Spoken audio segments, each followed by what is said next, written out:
Un feliz miércoles 19 de mayo para todos ustedes, un gusto saludarles. Y bueno, con el tema que poco traemos en los últimos días y que hay que regresar a él, el tema médico, el de las vacunas, el de los contagios por COVID-19, con muchas noticias y llamados, por cierto, de atención al mundo, a los países desarrollados a que compartan sus vacunas. Pero el día de hoy lo que quiero es llamar su atención para que nos vayamos de esta conversación entendiendo claramente qué representa, qué se necesita para alcanzar la inmunidad de rebaño. Si necesitamos ver más casos, más vacunaciones, de qué estamos hablando en porcentaje de la población, pero desde el lado médico, ¿hay que ver números o qué hay que ver?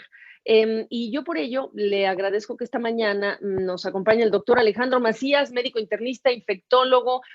Yo siempre lo presumo porque en 2009 fue protagonista liderando la batalla contra la influenza AH1N1, lo recordamos, y bueno, obviamente que de lo que se trata aquí, doctor, buenos días, es también de traer una declaración desde México, cuando ya se está hablando también en México, y se dijo en las últimas horas que México estaría alcanzando la inmunidad de rebaño ante el COVID en el mes de agosto o en el mes de septiembre. La lógica, doctor Macías, nos lleva a todos a pensar, bueno, estamos reportando que no han vacunado a todos los médicos, ni a todos los maestros, ni a toda la población de la tercera edad. ¿Cómo van a andar diciendo eso? Esto es el ser humano no médico. Usted es el especialista. Si quiere empezar por lo que representa la inmunidad de rebaño y de ahí nos vamos a la clase que usted nos dé. Sí, Gaby, mira, la inmunidad de rebaño no es binaria, o sea, no quiere decir que si no la alcanzas no te sirve para nada. Es poco a poco. Desde luego que para COVID-19 se estima que en alrededor del 70%, o sea, tú necesitas que el 70% de la gente ya tenga inmunidad para que la enfermedad se detenga, al menos se contenga. Y puede ser que ahorita en México actualmente ya estemos arriba del 50 o 60%. ¿Por qué? Porque muchísima gente ya se enfermó. No porque hayamos adquirido un alto nivel de vacunación, la vacunación ha ido muy lenta, pero México se enfermó muchísima gente ya. México fue uno de los países más castigados del mundo y entonces el virus se ha quedado con menos gente a la que enfermar, porque a reserva o en oposición a lo que piensan algunas personas, esta enfermedad no da muchas veces, ¿eh? Las reinfecciones son poco comunes. Es una enfermedad que deja inmunidad, al menos parcial, para que no te pongas grave durante un buen tiempo. Se sabe que al menos más de 8 meses o un año, probablemente inclusive más.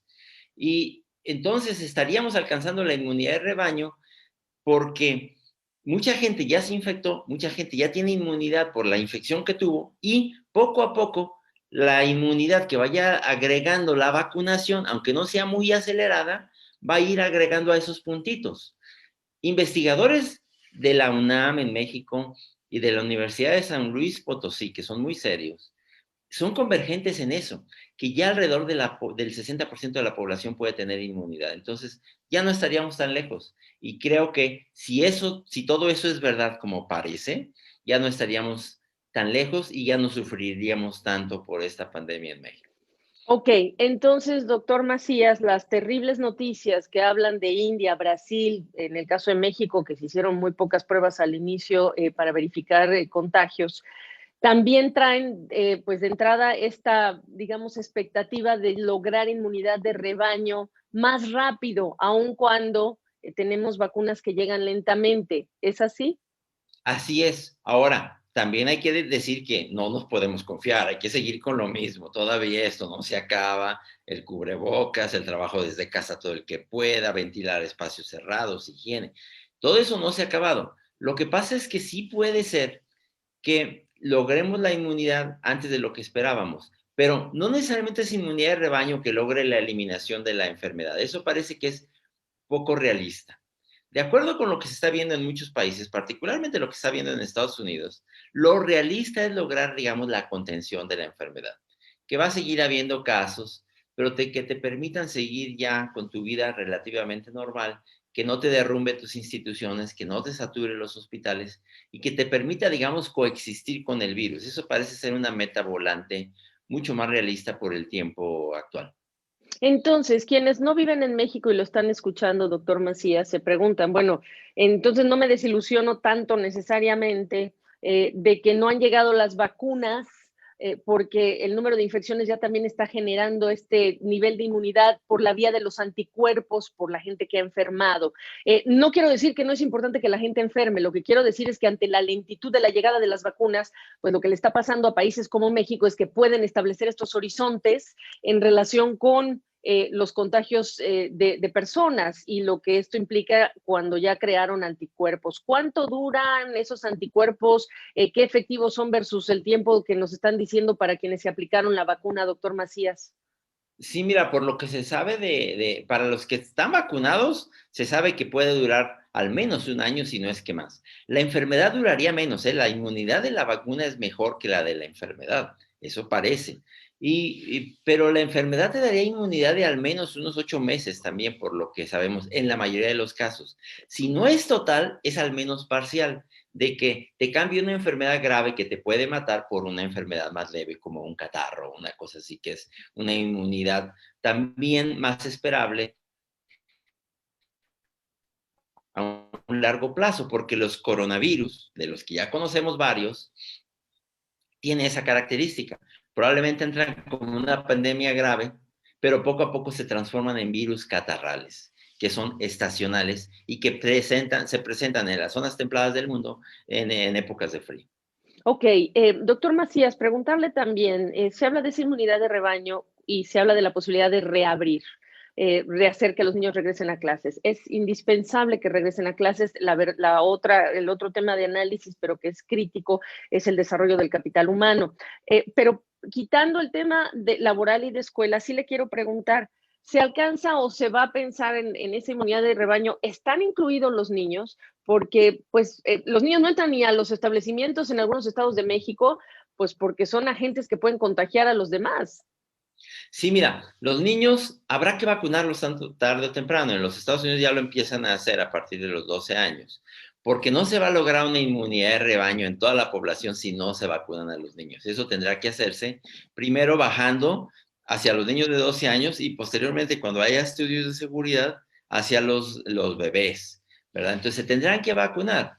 Y hay un riesgo, sin duda, de que volviendo a clases pueda haber algunos brotes, sobre todo porque esta enfermedad no es pareja en todo mundo. Si tú ves los mapas que se llaman mapas de calor de afectación, hay zonas muy afectadas y otras zonas poco afectadas. Por ejemplo, decimos, México tiene ya una afectación de alrededor del 60%. Pues sí, pero puede haber ciudades de 80%, mientras que puede haber ciudades de 20%, donde todavía puede entrar un brote. Yo lo que digo es que entra como un poco en palomitas de maíz. Puede hacer brotes, ya no como un gran manto nacional, pero sí dar brotes en distintas ciudades que no estaban muy afectadas. Entonces, sí hay un riesgo, pero como dices, es muy importante que los niños vuelvan a la escuela. Yo creo que habría que volver de manera paulatina, con un plan de decir, bueno, vamos a volver y están cubrebocas, sana distancia, ventilación de los espacios cerrados y paulatinamente que todavía los que no puedan volver por situación familiar se queden en su casa y que volvamos paulatinamente, digamos, en un sistema híbrido y que la vayamos midiendo, ¿verdad? Y una vez que veamos que todo es posible, pues volvamos ya con fuerza para el siguiente semestre y que nos sirviera un poco de entrenamiento. Vacunados ya, ¿se quitaría usted el cubrebocas, doctor?